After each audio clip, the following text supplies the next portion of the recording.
با سلام و درود با یکی دیگه از سلسله پست‌های مراقبت‌های پوستی ملل در خدمتتون هستم. اجازه بدین قبل از اینکه پست امروز رو شروع بکنم کوتاه خودم رو معرفی کنم. فرناز دلیلی هستم از پیج پوستینو. من در 5 سال گذشته تونستم کمک کنم به زیباتر و شادابتر شدن پوست مراجعینم. مراجعین من خانم‌ها، آقایان و حتی کودکان هستند. مهمترین ویژگی من کشف ریشه‌ای مشکلات مراجعینم و دادن راه حل دائمی برای حس فرآیند بهبود پوستشونه و داشتن بیش از 500 کلاینت موفق در زمینه‌های مختلف نشون دهنده این هست که من به تعهداتم پایبند هستم.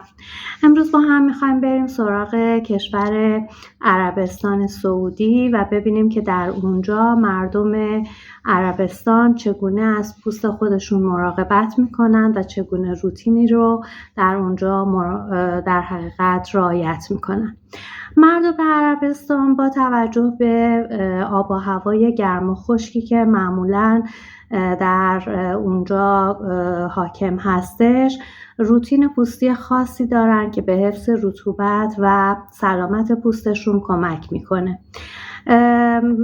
در اینجا من یک تقسیم بندی کردم این روتین رو که خدمتتون عرض میکنم. روتین صبحگاهی، شبانگاهی و روتین هفتگی و به طور کلی در حقیقت روتینی که در حقیقت کارهایی که میتونه به روتینشون کمک بکنه.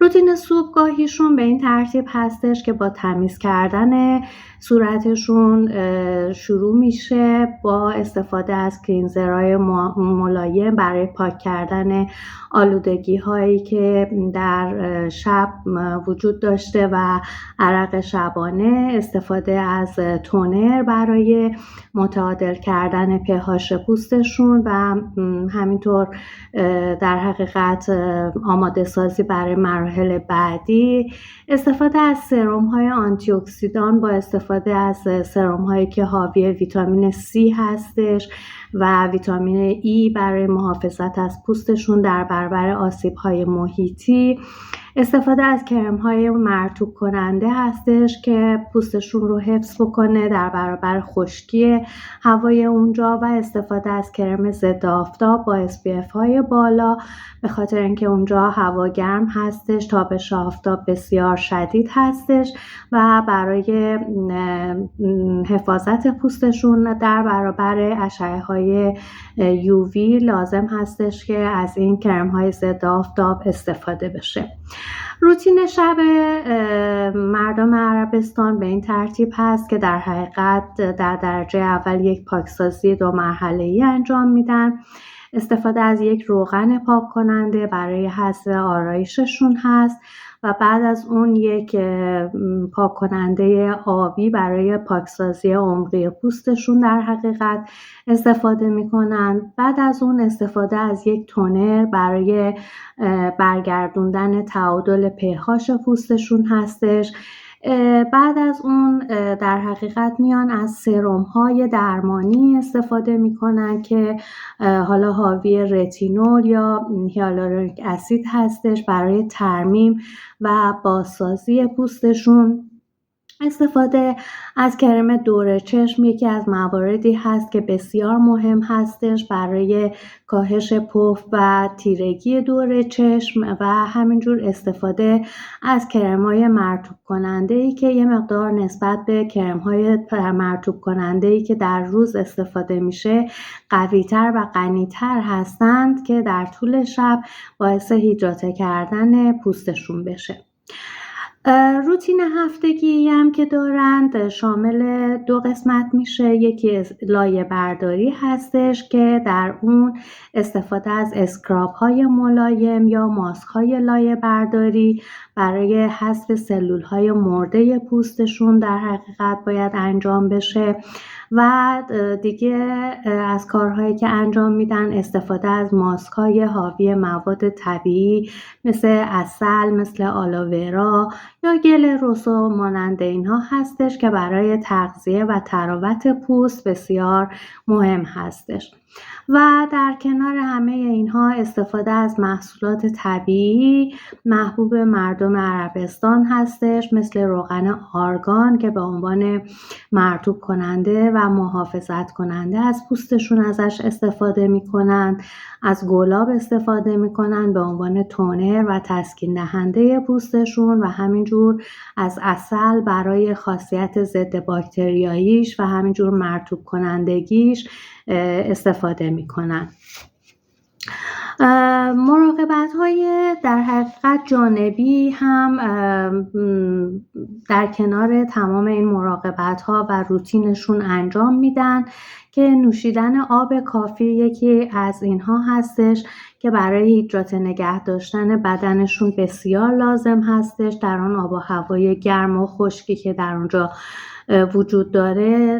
بسیار بسیار مهم هستش رژیم غذایی متعادلی که با مصرف مواد غذایی که غنی از ویتامین ها و مواد معدنی هست و مواد غذایی که در حقیقت بتونه که بدنشون رو مرطوب نگه داره. همینجور خواب کافی برای بازسازی و ترمیم پوستشون در طول شب. در حقیقت همه اینها در کنار هم میتونه یک پوست سالم و درخشانی رو برای اونها برمقام بیاره. مردم عربستان سعودی به طور گسترده‌ای از روغن‌های طبیعی برای مراقبت از پوستشون و حفظ سلامت پوستشون استفاده میکنن. این روغن‌ها حالا روغن‌های زیادی هستن ولی چند تا از اونها رو من خدمتتون معرفی میکنم که برای در حقیقت مردم عربستان بسیار محبوب هستن. روغن آرگان که به عنوان در حقیقت طلای مایع در تمام دنیا شناخته شده و خاصیت مرطوب کنندگی، ضد پیری و همینجور تغذیه کنندگی بالایی رو داره. روغن نارگیل هست که دارای خواص ضد التهابی و مرطوب کنندگی هستش و به نرم کردن و لطافت پوست کمک میکنه، همینجور باعث تغذیه پوست میشه. روغن زیتون هست که به عنوان مرطوب کننده طبیعی مورد استفاده قرار میگیره و همینجور خاصیت ضد باکتریایی داره. روغن بادام هستش که در حقیقت سرشار از ویتامین ای هستش و به مرطوب کردن و نرم کردن پوست خیلی کمک میکنه. و روغن کنجد هست که برای ماساژ پوست به خصوص ازش خیلی استفاده میشه و حفظ رطوبت پوست رو به عهده میتونه داشته باشه خیلی زیاد. و یکی دیگه از روغن‌هایی که بسیار محبوب هستش در عربستان روغن گل سرخ هستش که سرشار از ویتامین C و آنتی اکسیدان هاست و به ترمیم و روشن کردن پوست کمک میکنه. کلا این جور روغن ها به دلیل در حقیقت فواید طبیعی و اون خواص تغذیه کنندگی که دارن به عنوان بخش از روتین مردم عربستان سعودی مورد استفاده قرار میگیرن. مردم عربستان سعودی به طور گسترده‌ای از ماسک های طبیعی هم برای در حقیقت مراقبت از پوستشون استفاده میکنن که کلن استفاده از مواد طبیعی و محلی بخشی از روتین زیبایی این مردم رو شامل میشه. چند تا از این ماسک ها بسیار محبوب هستن در بین مردم عربستان که من اونها رو بهتون معرفی میکنم. یکی از این ماسک ها ماسک عسل و دارچین هستش که شامل 1 قاشق غذاخوری عسل و 1 قاشق چایخوری دارچین هستش. این دو رو با هم دیگه میتونین که شما هم استفاده بکنین، با هم مخلوط میکنین. مدت 15 الی 20 دقیقه میتونین روی پوست صورتتون بذارین و بعد با آب گرم بشورین که این ماسک دارای خاصیت ضد باکتری و ضد التهاب هستش و میتونه باعث کاهش جوش‌های صورت هم بشه. ماسک دیگه ای که هستش و در اونجا استفاده میشه ماسک آلوئه ورا و گلاب هستش که 2 قاشق غذاخوری ژل آلوئه ورا نیاز هست براش و 1 قاشق غذاخوری گلاب. که 20 دقیقه در حقیقت این مخلوط روی پوست میمونه و بعد با آب سرد شسته میشه و برای تسکین و ترمیم پوست بسیار ماسک خوبی هستش. ماسک دیگه ای که در عربستان استفاده میکنن ماسک زعفران و ماست هستش که ماسکی هستش که بسیار در حقیقت به روشن شدن و نرم کردن پوست میتونه کمک بکنه. 1 قاشق چایخوری زعفران با 2 قاشق غذاخوری ماست رو میتونین قاطی بکنین و 15 الی 20 دقیقه روی پوستتون بذارین و بعد با آب گرم پوستتون رو شستشو بدین. ماسک خیار و لیمو هم هست که در حقیقت نصف 1 خیار رو شما میتونین که رنده بکنین، با 1 قاشق غذاخوری آب لیمو مخلوط بکنین، 15 دقیقه روی پوستتون بذارین و بعد با آب سرد پوستتون رو بشورین که باعث میشه پوستتون خنک و روشن بشه.